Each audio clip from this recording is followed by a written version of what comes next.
Good day. This is going to be a brief video just to summarize some of the latest developments in Ukraine.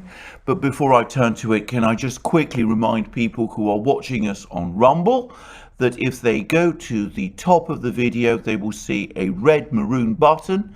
If you press that red maroon button, it will take you directly to our locals homepage, where you can become an active member of our locals community.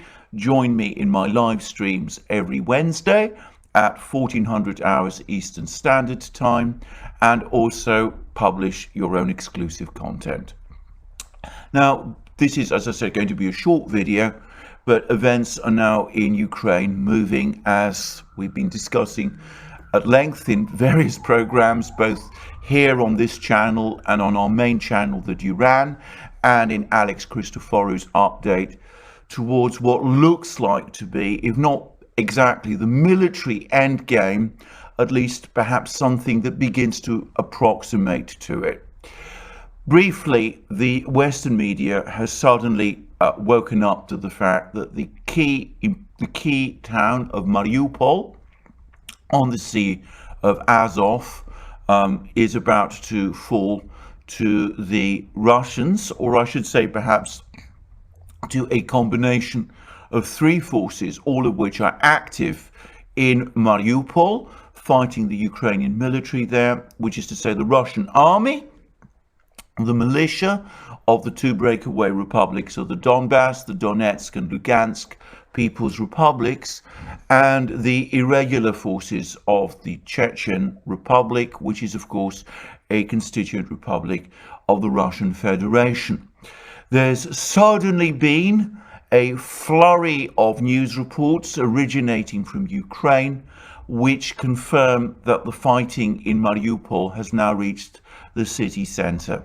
And I've also received some reports, which are, I should stress, from Russian sources, and which I cannot corroborate, that the resistance now is largely, the Ukrainian resistance now, is now largely confined to the Azovstal steelworks, a gigantic factory, presumably on the outskirts of Mariupol, which is now, it seems, become the main focus of Ukrainian resistance, and where many of the soldiers of the hardline radical battalions, I have to use careful language here, but many identify the members of this battalion with the political movement that was so influential in Germany and Central Europe in the middle of the 20th century.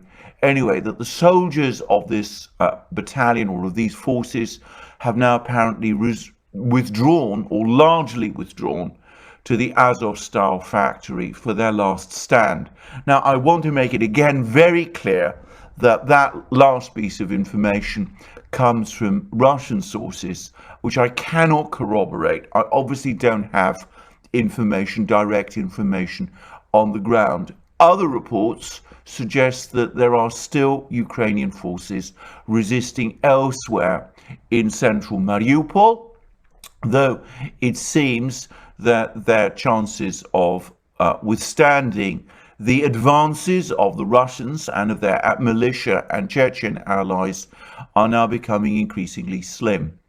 It's also apparently the case that Mariupol airport has now been captured by the Russians, and it seems that there are increasingly urgent requests from the Ukrainian forces in Mariupol, sent, interestingly enough, through phones and video appeals to the Ukrainian command in Kiev to send a force to relieve them, something which it's become absolutely obvious to me, and for some time, that the Ukrainian military is in no position to do.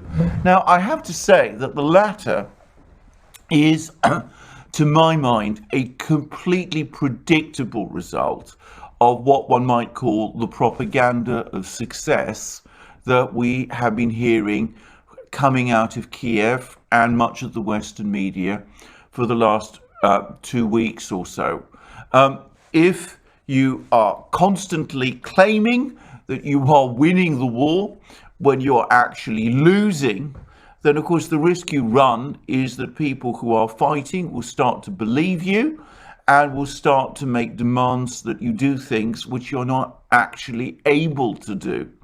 So it seems to me that the Ukrainian forces trapped in Mariupol, who presumably take their news from the Western media and from what Kiev has been saying, perhaps unsurprisingly, have acquired a false understanding of the war and therefore have been demanding that action be taken to relieve them, that a Ukrainian force be sent to break the siege of Mariupol, and perhaps predictably, and again, I have to say this, I can't corroborate this. I've seen some of the videos, but as I don't speak Ukrainian, I can't verify always what they say, but I get the sense that some of the people in Mariupol who are trapped there are starting to be, that a sort of narrative of betrayal is beginning to circulate amongst them. And perhaps not entirely without cause, because the Russian military have said that they actually made a proposal to the authorities in Kiev that these troops actually withdraw from Mariupol. The suggestion was that if they lay down their arms and agree to withdraw from Mariupol, and if Kiev agrees to have them withdraw from Mariupol, then the Russians would not stand in the way of that withdrawal. And very strangely, the Ukrainians rejected that proposal. And I find that difficult to understand, by the way, but there are possible explanations to it. One explanation is that people in Kiev have become either trapped within their own narrative of success, and they would find it difficult to admit that Mariupol was being abandoned in light of their various claims of success and victory, so that they found it very difficult to agree to this withdrawal in a way that would be consistent with their own narrative, and therefore they've been forced to reject it. Or alternatively, it could be that there is actually some kind of cognitive dissonance within Kiev itself, that perhaps some of the leaders there, some of the political leaders, have themselves believed this narrative and therefore are unable to bring themselves to accept that their position in eastern Ukraine, far from being successful, is actually disastrously critical. And that was another reason why they decided to reject this proposal. There is a third possibility, and I have to say it's the one that the Russians themselves are running with. I want to stress again, this is a Russian suggestion, which again, obviously, I cannot verify. But the Russians are saying that the reason that the authorities in Kiev apparently rejected the evacuation plan from Mariupol is because they're afraid that if some of these hardline radical forces are redeployed to Kiev, they could pose a potential threat to the government there. Obviously, as I said, that is a Russian construction of the reasons. I'm not able to verify or confirm it one way or the other. There is perhaps one final possibility, which is, of course, that Mariupol is an important city for Ukraine's economy. It's a major steel producer. And steel has been one of Ukraine's major exports. And of course, it's also the last holdout that Ukraine has on the Sea of Azov. Its fall would be a recognition that the entire Sea of Azov is now under Russian control, and that the Russians now have a secure land bridge to Crimea. So perhaps there is a psychological inability to accept the retreat from Mariupol, because doing so would mean another admission that Ukraine is losing control of the Donbass and is losing control of the Sea of Azov, and that a Russian land bridge to Crimea is being created. I have to say that if the last is the reason, then I think it is a bad reason. I think that a military leadership should always take steps to protect the lives of its soldiers, difficult opinions as many of those soldiers appear to have. And I think that abandoning troops to their fate, encouraging them to engage in a hopeless last stand, is, to my mind, no kind of military strategy at all when it can serve no useful strategic purpose. It's all very well to expect soldiers to lay down their lives to fight bitterly to the end. If we're talking about a battle like, say, the one in Stalingrad, when keeping the soldiers going, the Soviet soldiers, the Red Army soldiers in that case, fighting was essential in order to achieve that larger objective of a strategic envelopment that the Red Army carried out over the course of the Battle of Stalingrad. But if the reality instead is that people's lives are being thrown away to no useful purpose, then that serves no conceivable military logic that I can see. And if the opportunity to withdraw these forces from Mariupol was indeed there, then I have to say it seems to me that this is not just a mistake, but even in military terms, a crime. Anyway, that is my own view. I'm obviously not someone, as most of you realise, who believes in heroic last stands. I don't really see the logic of them, and if they result in people losing their lives, I find that deeply objectionable. Anyway, elsewhere in Donbass, it seems things are also going increasingly badly for the Ukrainians. It seems that they are now being pushed back from the areas in the outskirts of Donetsk.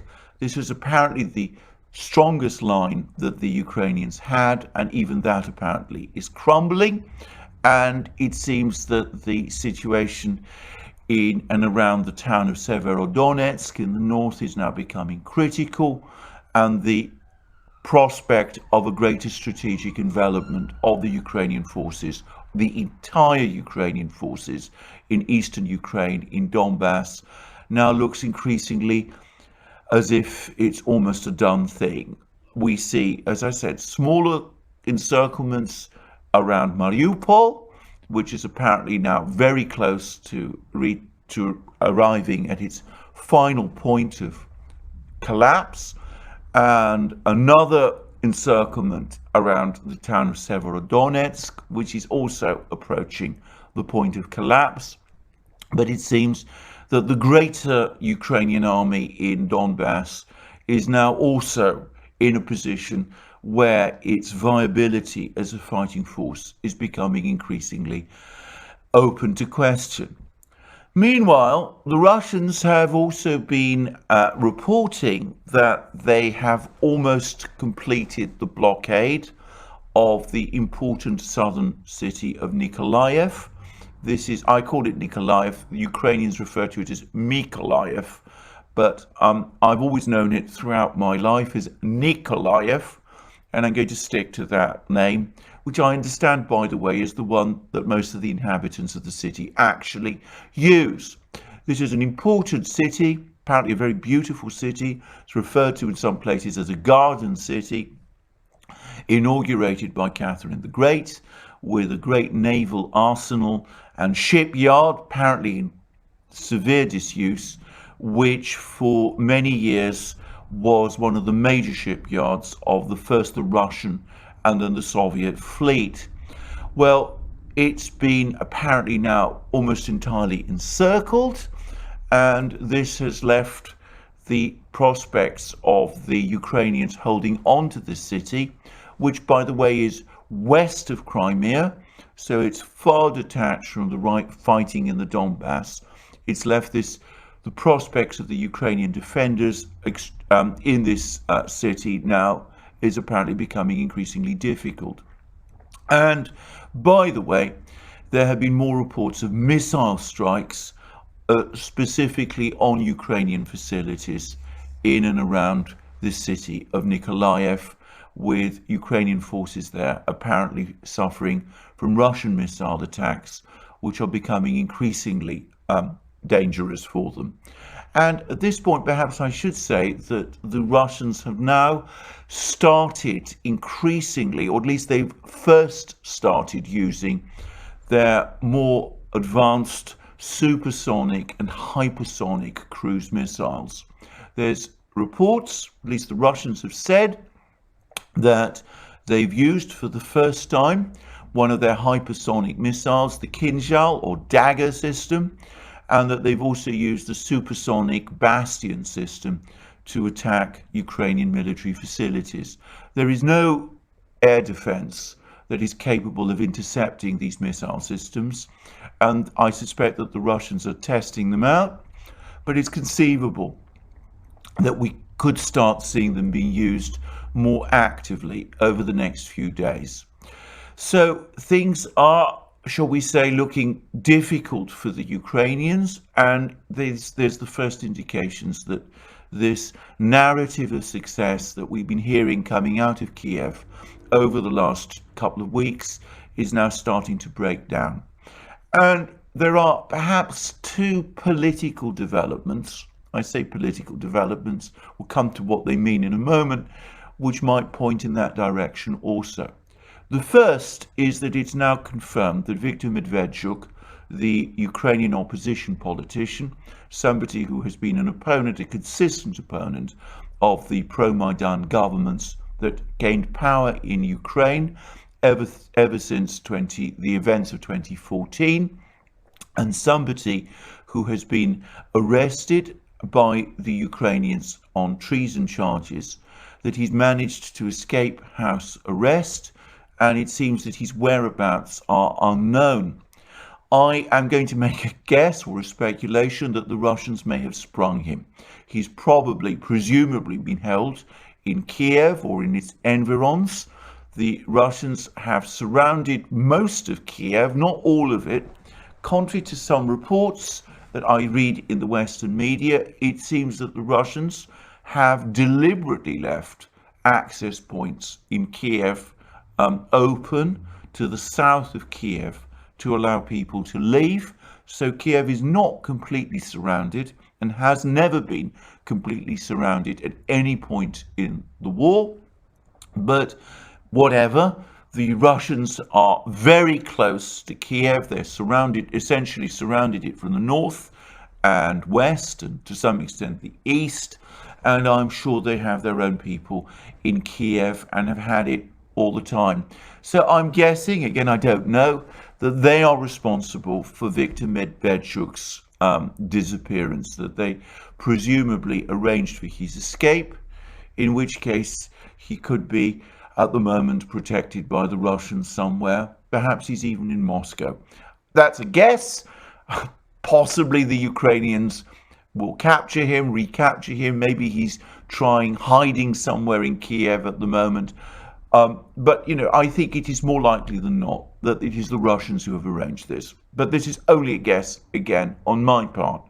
Now, if Medvedchuk is indeed free, then it's possible that if things turn in a certain direction, and if Kiev eventually does fall to the Russians, well, he seems to me a much more plausible person to take over the government in Kiev for the Russians than any of the various other people, Yevgeny Muraviev and all the others that have been suggested by people in the West. So we'll see what that's all about, but it could be the first indications that the Russians are looking beyond the Zelensky administration and are thinking of setting up some kind of alternative political structure in Ukraine. Medvedchuk does lead what is the biggest opposition party in Ukraine. He has had real political support and traction in Ukraine, and above all, the Russians trust him. So that is one event. We don't have full clarity on it. Perhaps he escaped by himself. Perhaps the Ukrainian police will recapture him. But it's at least equally plausible that he is now with the Russians or in Russia, or so it seems to me. Anyway, we will no doubt find out in due course. The other event is that Zelensky has now urgently called for what he calls comprehensive talks with the Russians. Now, that's not quite clear what he means by that, because, of course, talks have been underway with the Russians for several weeks now, since, in fact, the operation, the military operation, the Russian military operation in Ukraine got started. So it's not obvious to me what Zelensky means by comprehensive talks, as opposed to the talks which have already been underway. But it does look as if this reference to comprehensive talks may mean that he does, in fact, now seek some kind of diplomatic and political solution with the Russians that goes beyond the proposals that have been floated up to now. In other words, that he's prepared finally to make some of the substantive concessions that the Russians have been demanding ever since this conflict began back in February. So we'll see what that means. But again, the very fact that Zelensky is calling for comprehensive talks may be a sign that realities are starting to break through, and that people in Kiev, there's some reports, by the way, which of course I can't verify, that Zelensky isn't in Kiev at all, that he's in all sorts of places. I'm not going to speculate about that. I don't think anybody really knows. But anyway, that Zelensky, whom I'm going to assume is in Kiev, is starting to understand the gravity of the situation, and those around him are starting to understand it too. Anyway, I want to stress again, I don't want to imply from any of this that we are in any sort of end game yet, but perhaps we are starting to look at a situation where the end game begins to hover over the horizon. So we will see whether that's right, and we'll see how the situation on the ground develops over the next couple of days. Before finishing this video, want to return briefly to the Biden-Xi conversation which took place yesterday. The Chinese have now published a comprehensive readout of this discussion, in which it's clear, as I discussed yesterday, that Xi gave no ground on any substantive issue, and called again for the Western powers to negotiate directly with the Russians to try to address legitimate Russian security concerns, something of course which the Western powers have been deeply reluctant to do in any substantive way, any way that addresses the two key Russian points: that they want a commitment from the West that there will be no further eastward expansion of NATO, and that NATO military infrastructure created in Eastern Europe will be withdrawn back to the positions that existed before the NATO expansions that began in 1998. Now, I would say on the second point that far from NATO showing any willingness to withdraw its military infrastructure, at the moment all the indications are that instead it's seeking to reinforce it. But anyway, Xi did indeed call the US to start looking at discussing these problems with the Russians. And of course, he also severely criticized the US for its policy, its sanctions policy, which he called wrong and indiscriminate. But something else came through in the Chinese readout, which I found extremely striking. And that was that Xi apparently told Biden to his face that all kinds of commitments were made by Biden at their previous virtual summit meeting, specifically on Taiwan and on other issues, but that the United States has not acted on any of the assurances that the Americans gave. Well, I touched on that in my previous video. But what I didn't realize is that the Chinese readout says that on hearing Biden give the same reassurances all over again, Xi told Biden that he noted that and took it extremely seriously. But nonetheless, Xi remained concerned that the US was not acting in accordance with Biden's earlier promises.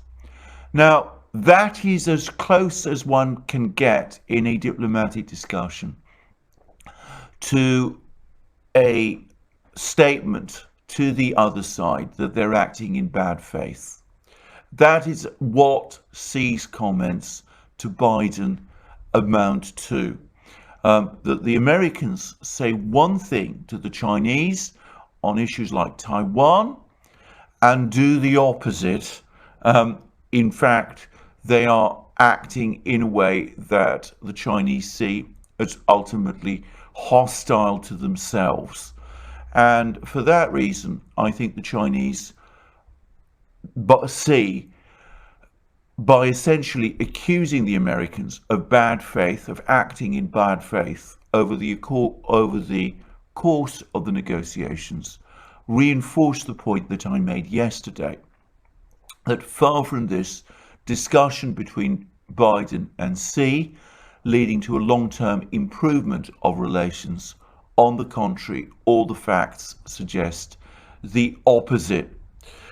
I would add that, and it can be no coincidence, there is a report floating around which I give no credence to whatsoever, that some Russian whistleblower has published some kind of report that the Chinese were planning to attack Taiwan in the autumn, and it's all over the US media. I don't give any credence to that report at all. I'm sure that the Chinese and the Russians, if they have that kind of information, will have been extremely careful to keep it to themselves. I don't think anyway that the Chinese have ever had any actual plan to attack Taiwan in the autumn, though obviously the Chinese don't share their plans with me. But regardless, I think the fact that the US media is full of these sort of plans is going to reinforce Chinese suspicions that the Americans are stringing them along and are acting in bad faith. A big confrontation between China and the US is coming, one which is going to eclipse the one we just seen between the US and Russia and the West and Russia over Ukraine. I don't know how that's going to work out, but the crisis that we see over Ukraine, it seems to me, is only the overture or the rehearsal, if you prefer, of the far greater crisis that is coming. Thank you for joining me for this program. I look forward to you joining me again soon in further programs both on this channel and on the Duran, where Alex, Christoforou and I are incredibly busy and very active. And by the way, if you follow us on our lives, you will see that all sorts of people, the extraordinary Gonzalo Lira, who is reporting on events from Kharkiv, he is there. He is reporting to us about events in Ukraine from Ukraine itself. And of course, we've recently had a program with Tom Longo talking about the financial events and the Russian responses to the sanctions. And it's amazing, actually. It's really remarkable to see how Russian responses are exactly tracking the predictions that Tom Longo made. And we expect before long to have more guests too. you will see that we will be having more programs on the Duran with all sorts of people. And please also don't forget to check out Alex's channel. He provides the most exceptional, extraordinarily useful updates on events in Ukraine. He provides, in my opinion, the best updates that you will find about the development of this crisis. So please check out our other channels. Please follow us on Rumble and Locals and on our various other platforms. Support us if you can via Patreon and Subscribestar. Remember to support us if you wish by coming to our shop, but you will also find amazing things there like bomber jackets and mugs and all the rest. And last but not least, if you've liked this video and you wish to support this channel, then please remember to tick the like button and to check your subscription. Thank you for joining me again today. More from me soon.